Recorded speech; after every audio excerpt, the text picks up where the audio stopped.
Hello student, we are starting the next chapter of the physics, that is work and energy.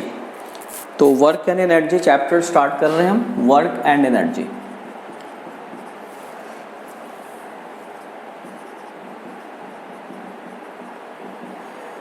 ठीक है, दोनों को हम पहले हम वर्क को डिफाइन करते हैं. देखिए वर्क का मतलब क्या हुआ. Work is said to be done when a force produces motion.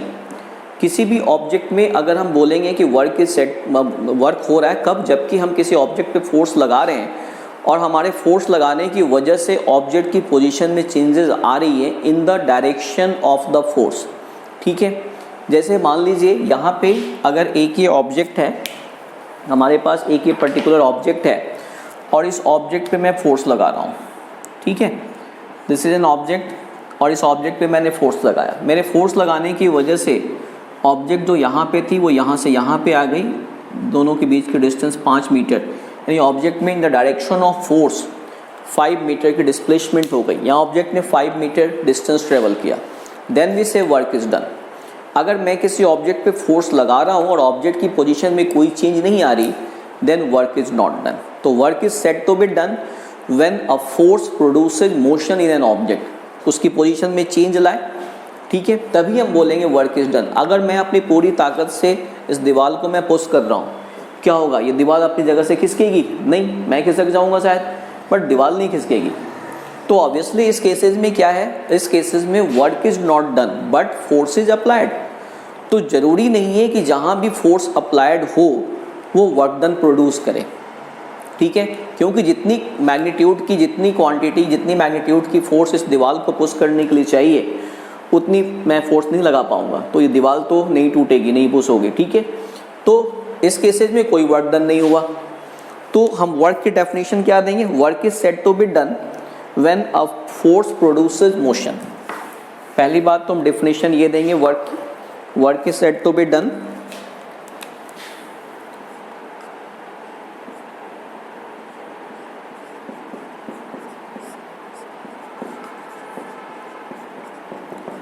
work is said to be done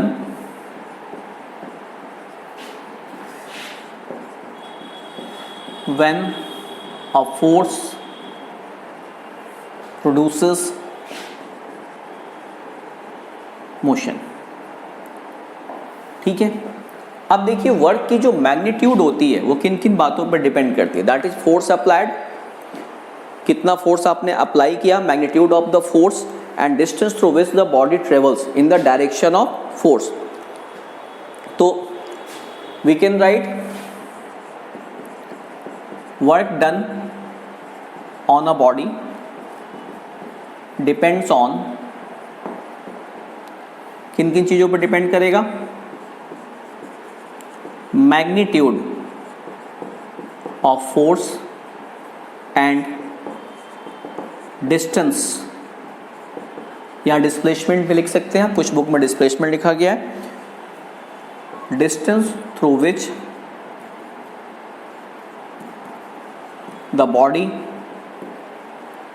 moves in the direction of force, जिस डायरेक्शन में आप फोर्स लगा रहे हैं, in the direction of force.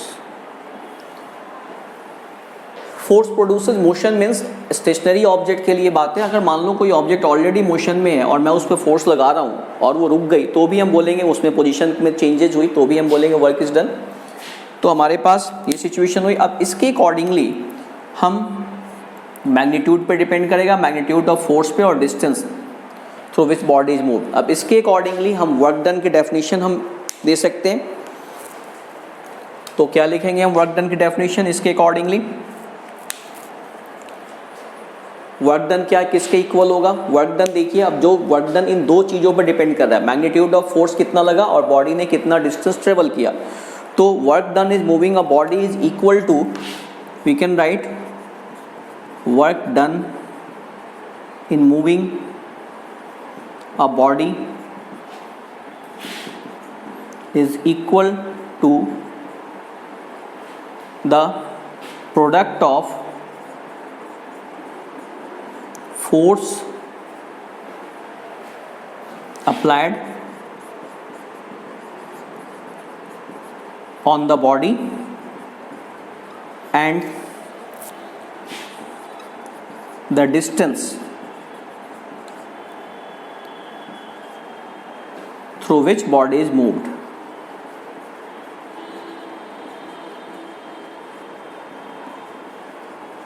दोनों को मल्टीप्लाई करेंगे, then we get the magnitude of, then we get the work done. यानी हमारे पास वर्क डन का फॉर्मूला क्या होगा, work done equal to force applied multiplied by distance travelled या डिस्प्लेसमेंट।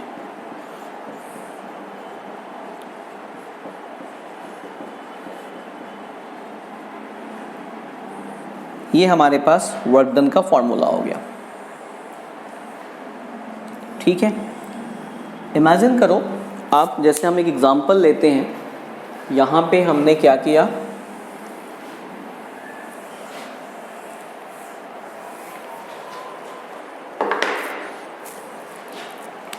हमारे पास एक ही बॉडी है और इस बॉडी पे मैंने फोर्स लगाया F, और फोर्स लगाने की वजह से बॉडी जो थी वो यहाँ से यहाँ पे आ गई and the distance between this two point is S।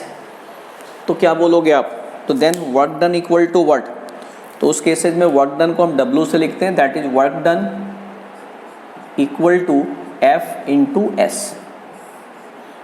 अब इसकी SI यूनिट की हम बात करते हैं, वर्क डन की SI यूनिट क्या होगी ये देखते हैं। देखिए, इमेजिन करो the force applied is 1 Newton, force की SI यूनिट न्यूटन होती है, and the distance through which body is moved is 1 meter, then this is also 1, so this is equal to 1 joule।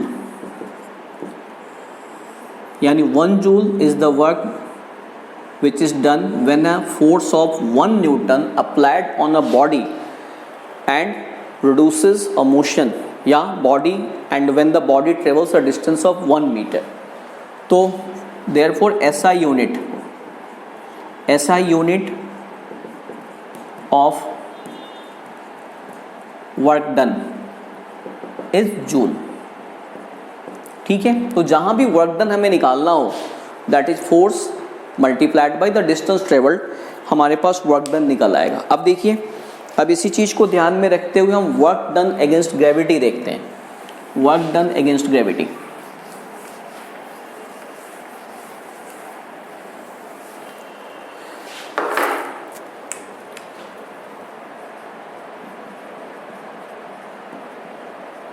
work done against gravity। okay, look here, work done against gravity में देखिए, आपके पास एक object है, यहाँ पे है, और इस ऑब्जेक्ट को आप उठा करके यहाँ पे ले आते हैं। Obviously this is the work done against gravity. इस ऑब्जेक्ट को आप उठा करके यहाँ पे ले आए, this is the work done against gravity. ये वर्क डन अगेंस्ट ग्रेविटी हो गया। ऑब्जेक्ट का मास मान लो m है, और यहाँ से यहाँ तक की जो डिस्टेंस है, दिस इज वर्टिकल डिस्टेंस, और वर्टिकल डिस्टेंस को हम क्या बोलते हैं, हाइट h। अगेन फॉर्मूला हमारे पास वही है। हमारे पास अगर हमें इसमें वर्क डन निकालना हो तो वर्क डन क्या हो जाएगा भाई, वर्क डन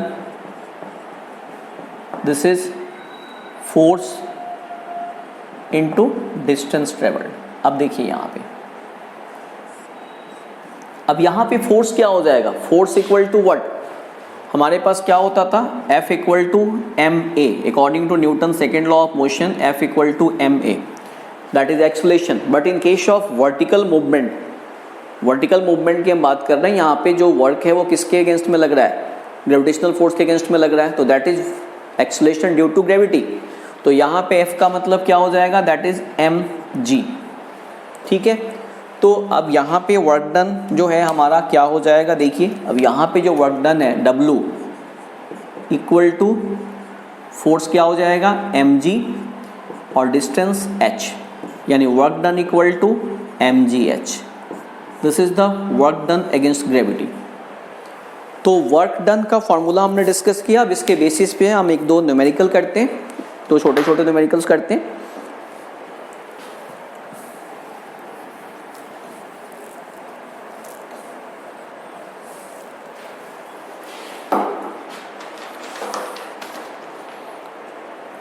चलिए देखते हैं, हमारे पास क्वेश्चन है, question number 1, calculate the work done in lifting, calculate the work done in lifting 200 kg of water through a vertical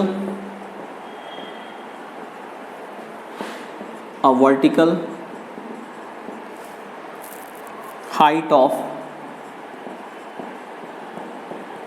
6 metre.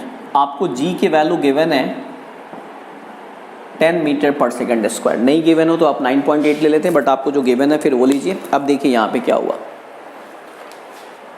हमारे पास वर्क डन निकालना है, क्या क्या गिवन है, लिफ्टिंग 200 kg, मास गिवन है, this is 200 kg through a vertical height, h की value given है 6 metre and g is 10 metre पर second square. Very simple, we have to calculate work done.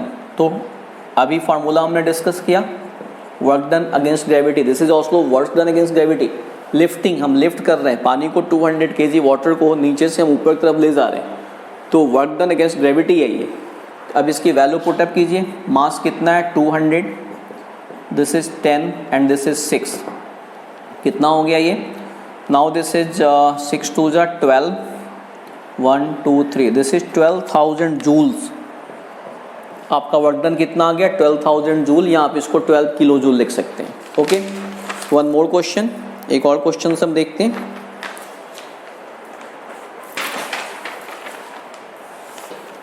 Look here, we have second question, question number 2.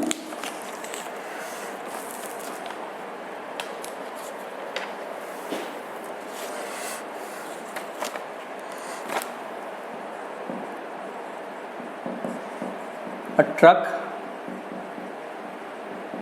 weighing 5,000 kg, मास कितनी है truck की 5,000 kg, travelling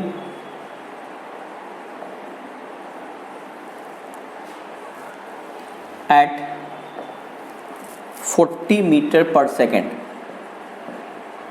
40 meter per second, stops after traveling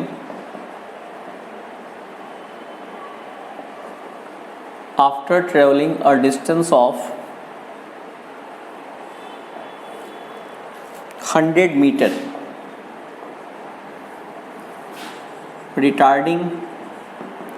retardation मतलब negative acceleration. Obviously अगर चलती object रुक जा रही है तो एक्सलेशन की वैल्यू निगेटिव होगी, जिसको हम रिटार्डेशन बोलते हैं। Retarding uniformly,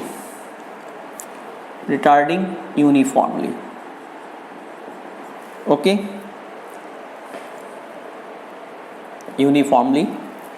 what is the force exerted on it, what is the force exerted on it by the brakes,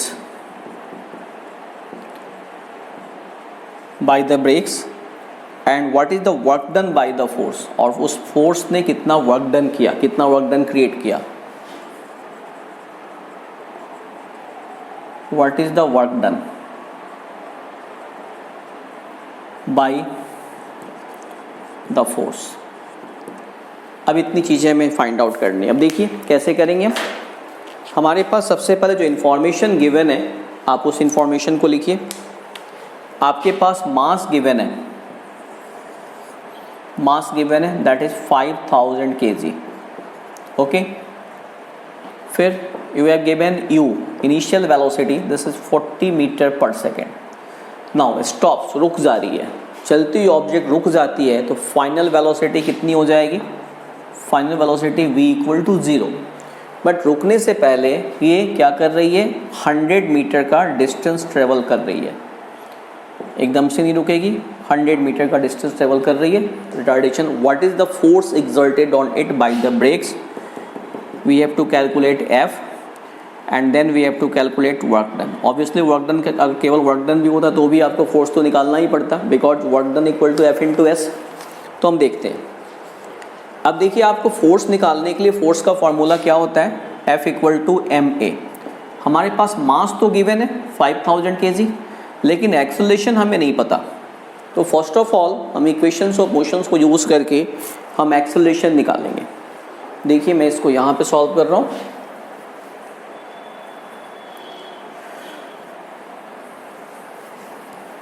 acceleration पहले हम कैलकुलेट करते हैं। हमारे पास क्या क्या इंफॉर्मेशन है, इनिशियल वेलोसिटी है, फाइनल वेलोसिटी है और एस है।